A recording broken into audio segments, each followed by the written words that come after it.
श्लोके भक्तिर्भवति नैष् नमः ॐ विष्णुपादाय कृष्णप्रेष्ठसायभूतले श्रीमते भक्तिवेदान्तस्वामिनिति नामिने नमस्ते सरस्वती देवे गौरवाणी प्रचारिणे निर्विशेषशून्यवादी पाश्चात्यदेशतारिणे जय श्री कृष्ण चैतन्य प्रभु नित्यानंद श्री अद्वैत गदाधार श्रीवासादि गौरभक्तवृंदा हरे कृष्णा कृष्णा कृष्णा हरे हरे हरे राम राम राम हरे हरे वाञ्छाकल्पतरुभ्यश्च कृपा सिन्धुभ्य एव च पतितानां पावनेभ्यो वैष्णवेभ्यो नमो नमः.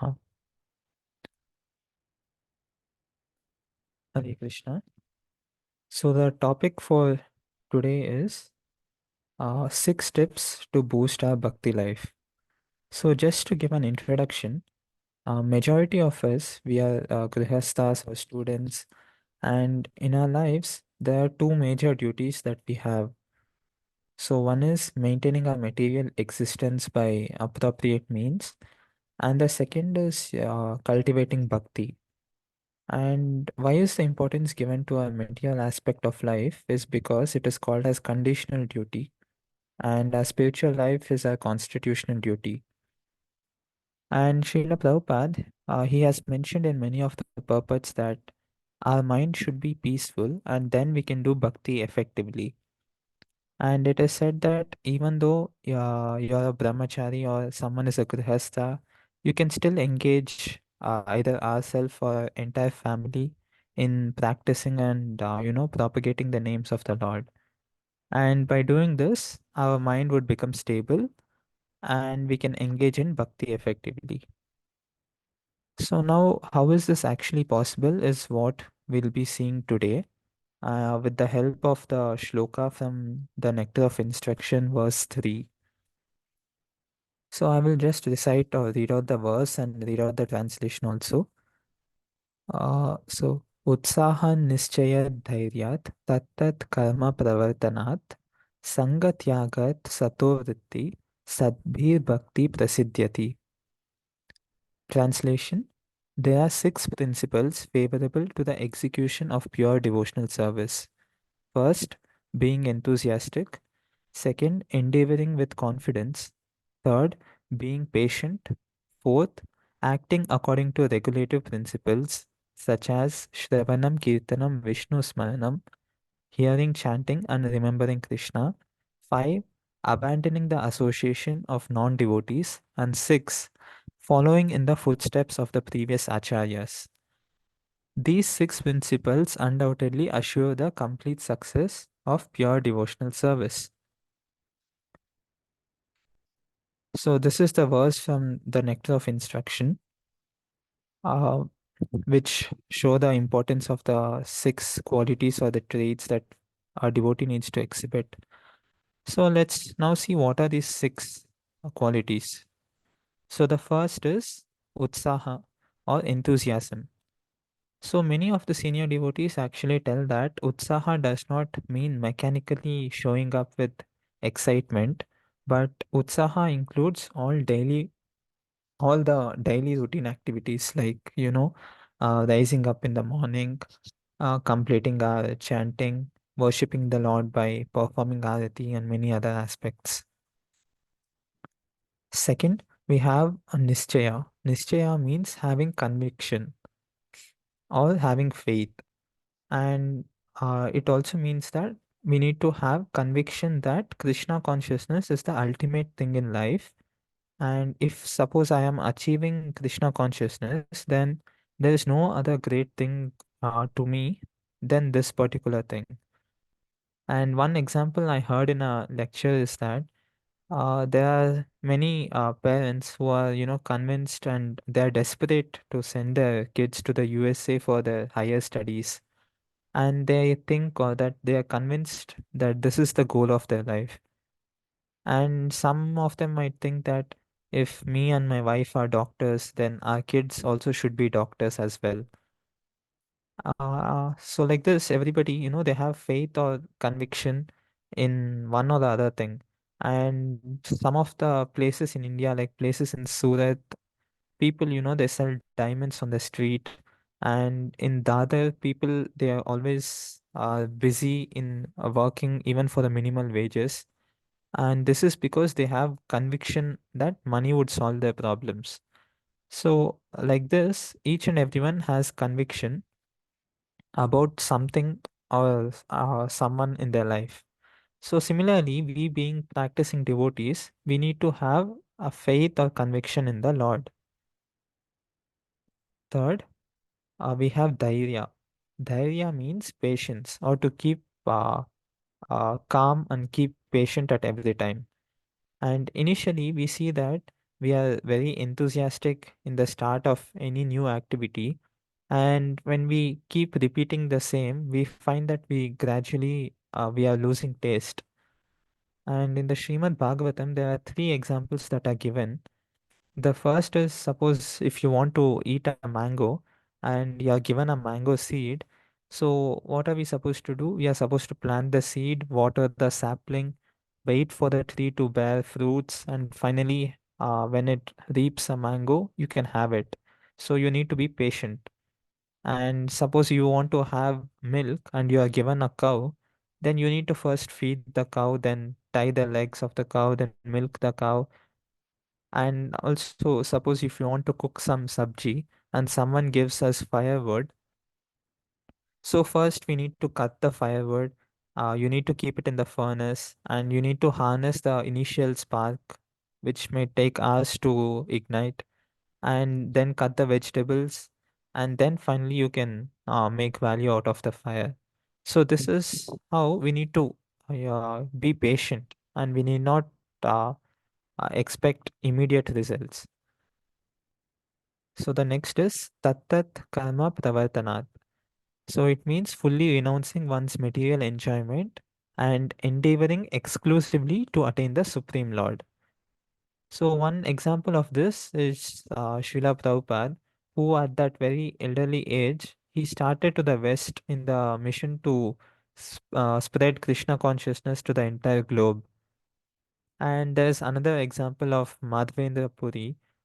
He, renounced everything at Govinda Kund and started chanting the names of Lord Krishna to attain him.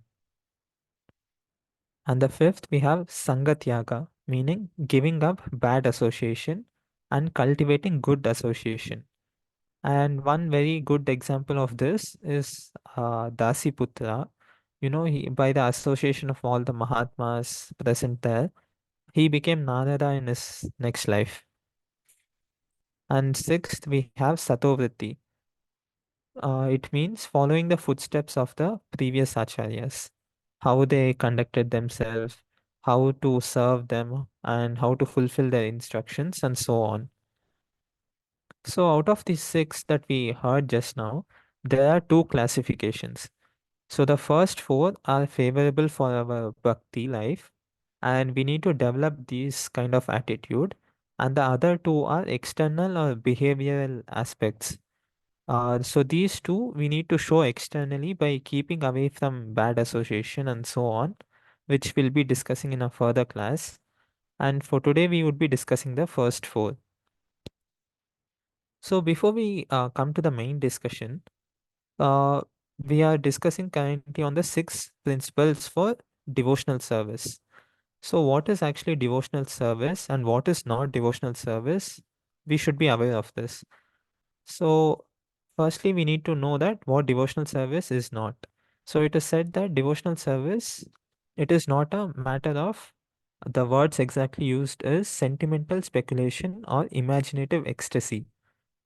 So, devotional service is not a matter of sentimental speculation or imaginative ecstasy, and it is not idle meditation. And idle meditation, it is actually meant for those without the information about devotional service. So, devotional service refers to cultivation and practical activity, and this not only ends the nonsensical mundane activities, but it also engages a person in meaningful devotional activities. So, one good example for this is our Sunday feast program. So, we glorify the Lord with kirtan, we dance, we listen to the glories of the Lord, we cook and we offer bhoga to the Lord. We also honor the prasadam. So, like this, bhakti is all about engaging in devotional activities. So, moving on next, here in this picture, if we observe, it is about bhogis, tyagis, and bhaktas. So, if we observe that, we see that bhogis, they want to enjoy all the material aspects and worldly pleasures. And on the other hand, we have the tyagis who want to renounce everything and they want to go to the Himalayas or maybe some secluded place. But being a bhakta, we do neither of these extreme things. We live in the present and we live in this world and engage in Krishna's service.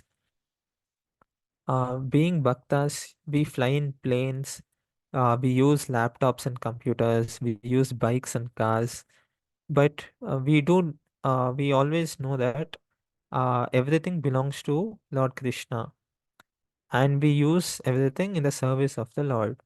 So the exact words uh, from a lecture that I heard is opulence for Krishna and poverty to oneself, meaning that a devotee uses everything in the service of the Lord. So how do we perform this kind of devotional service? This is a probable question that arises at this point. So we all know of the famous process that Sri Prahlad Maharaj mentions, which is Shravanam Kirtanam Vishnu Smaranam Archanam Vandanam Dasyam Sakyam and Atmanivedanam. So this is how we need to perform the process of bhakti. And during this process, to boost all the fruits that we get from our bhakti, these six tips are mentioned in the Nectar of Instruction. So now we'll be discussing about the first quality, that is Utsaha. So Srila Prabhupada says that Utsaha is endeavoring with intelligence, meaning somebody might preach Krishna consciousness in a small way, but an intelligent person will actually do it in a very large scale. And here there's an example given. So a father, he has three sons and he gives three lathe machines to his three sons and tells them that after 5 years, let us see what you would do with this machine. So then the first son says, I have taken, after 5 years, so the first son says, I have taken good care of the machine. I am making such and such product and making a little bit profit, and my monthly expenditure is taken care of. Then the second son says, you gave me one machine, but look, now I have 10 such machines. And by making use of that one machine the father gave, uh, the second son was managing all the 10 machines now and he was making profit. And then when the father asked the third son, he says, I do not have the machine, but he opens his laptop and shows that all his shops are established in a global scale. And he's just now overseeing the business. So the third son was very smart in expanding the business globally. And His Holiness Bhakti Siddhanta Saraswati Thakur also gave Srila Prabhupada the instructions to print books, and Srila Prabhupada also printed books and expanded this ISKCON to uh, a global scale. So that is the conclusion from this. It is that Utsaha does not mean to work hard and enthusiastically. It means to work smart and intelligently, just like the third son from the example which we just discussed. And adding on to this, we also know of this that at the beginning of the creation, it is called dawn of creation, Lord Brahma, he saw darkness everywhere. And he was wondering, who am I? What is the purpose of my creation? And he had no clue and he was sitting blank. And then he happens to get down from the lotus and stood near the navel of Lord Vishnu, and still he did not see anything. But he got two instructions. The first was tapa or penance, And then the Lord played the flute and gave him the Gayatri mantra and, instructed him to perform tapasya. And because Lord Brahma enthusiastically performed the penance for 100 years, gradually Lord Brahma got the revelation from the Lord's lotus feet and saw the beautiful form of the Lord. And then Lord Vishnu, he shakes hands with Brahma, and this is also called as the first handshake of the universe. And further, Lord gives Brahma four gifts. The first is handshake, which signifies appreciation. Then Lord Brahma was told that he would be given a responsible position since he performed the austerity and penance that was satisfying the Lord. Then the Lord gives him revelation of Vaikuntha. So Lord Brahma was he could see all the Vaikuntha Vasis who were glorifying the Lord by singing. Some of them were making garlands and so on. And then the fourth gift Lord says is, I'll give you a benediction. And it is said that if a devotee performs and engages in Krishna consciousness with enthusiasm, then even we get all these four gifts, which is appreciation, revelation, benediction, and a responsible position. So now we'll discuss some more points on the second and third, that is Nischaya and Dhairya together, as they are both quite interlinked. So the first point that we see is that we should not be impatient in the aspect of our spiritual life. And rather, we actually should be very patient. And one such incident is from the story of Sampati.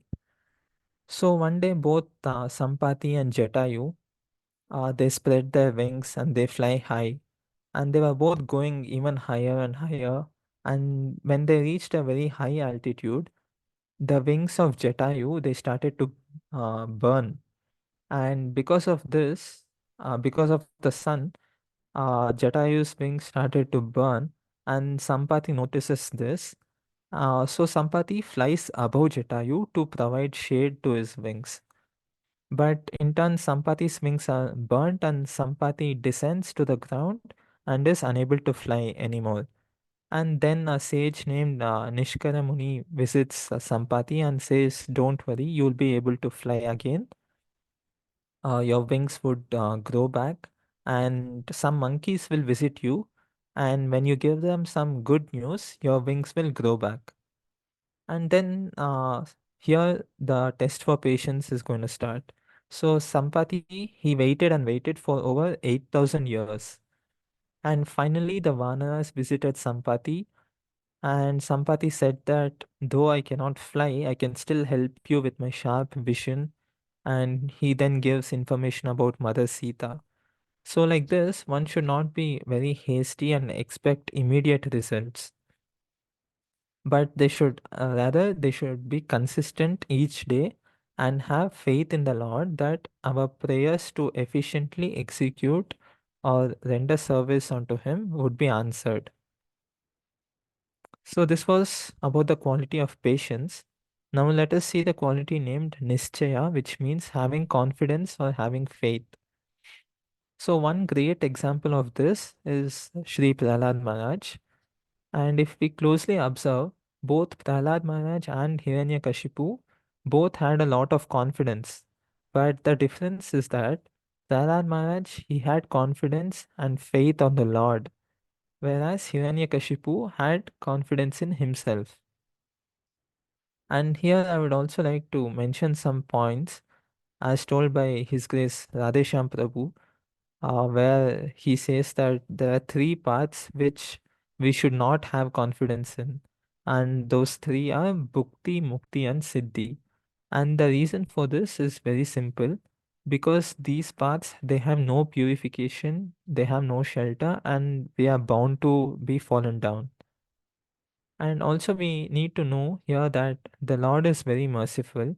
And even if you do little devotional service, the Lord is there to protect us.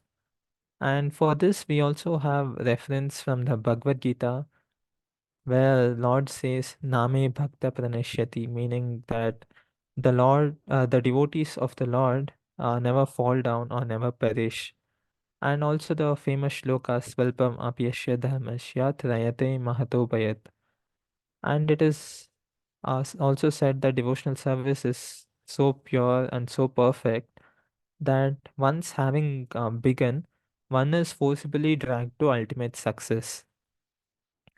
And to this, even Srila Prabhupada adds, he says that a devotee should be confident about bhakti and should not be very interested in the acts of kalmis, jnanis, and yogis. So, this is how we need to have nischaya or faith or confidence in the path of bhakti. So, moving to the next quality, we will now discuss about tat karma pravartana. In short, this means the do's and don'ts of bhakti and the character one must develop as a devotee. So, we all know that there are four regulative principles, which are no meat eating, no intoxication, no illicit sex, and no gambling. And corresponding to these four principles, we have our four pillars of dharma, which is mercy, which is against meat eating, austerity, which is against intoxication, truthfulness, which is against gambling, and the other one is cleanliness, which is against illicit sex. So these are the four regulative principles and the four pillars of dharma. But if we actually take a glance at the Bhakti Rasamrita Sindhu, so there are 64 regulative principles. And it is said that out of these 64, the first five and the last five are very important. And the beauty of this is that if suppose a person attends some morning Mangalarati in any ISKCON temple or center, around 45 to 50 of these regulative principles they are covered automatically without making any effort. So in short, we just wake up early, we take Charanamrita, circumambulate the deities, pay obeisances, and like this, every activity is covered, and um, we need not put that much effort. So we should not actually slack in these aspects because these kind of principles they're actually key to increasing the bhakti bhava amongst ourselves. So to support this, we have a conversation from Srila Prabhupada from the Perfect Questions and Perfect Answers. I'll just read out Srila Prabhupada. Similarly, if you always keep yourself spiritually engaged, your body will act spiritually, although it is material. The same example, when an iron rod is red hot, touch it anywhere and it will burn. It takes on the quality of fire. Similarly, if you always keep yourself in Krishna consciousness, then you will become spiritualized. You will act spiritually, no more material demands. Bob, how do I do this? Prabhupada, this process, they are doing it. You have seen these boys, our six boys who have been initiated today. It is very simple. You have to follow the four restrictive regulations and chant these beads. Very easy. Devotee, Srila Prabhupada, because you're presenting this knowledge so purely, then it's possible for the common man to understand this knowledge without chanting and following the four regulative principles. Prabhupada, that is not possible. That is not possible. Cheto Darpanamarchanam. You have to cleanse the mirror of your consciousness, then the reflection will be properly viewed. If you keep it dirty, then it is not possible. Therefore, we require first class men to understand this philosophy, not the fourth class men. If you keep him fourth class man, it is not possible. So, in this conversation, Srila Prabhupada is explaining that we need to adhere to our roots or our principles, which is the four basic regulative principles. And by doing this, we'll be in the perfect track to boost our spiritual life. So these cover the four favorable activities for boosting our bhakti life, and the remaining two would be discussed in the upcoming class. So to summarize everything as a whole, the four activities that are favorable to our spiritual life are: first, to have enthusiasm, and not just normal enthusiasm, but enthusiasm in an intelligent way. Second, to have patience in the process of bhakti and not be hasty or impatient in any activity or expecting any results. Third, to have confidence and faith in the Lord and constantly remind yourself that Lord will not let go of his devotees. Fourth is to follow the principles in a proper way and adhering to discipline by strictly following the four regulative principles. So, with this, I would like to conclude today's session, and I thank you all for your patient listening and for giving me this opportunity to speak a few lines on today's class. Hare Krishna.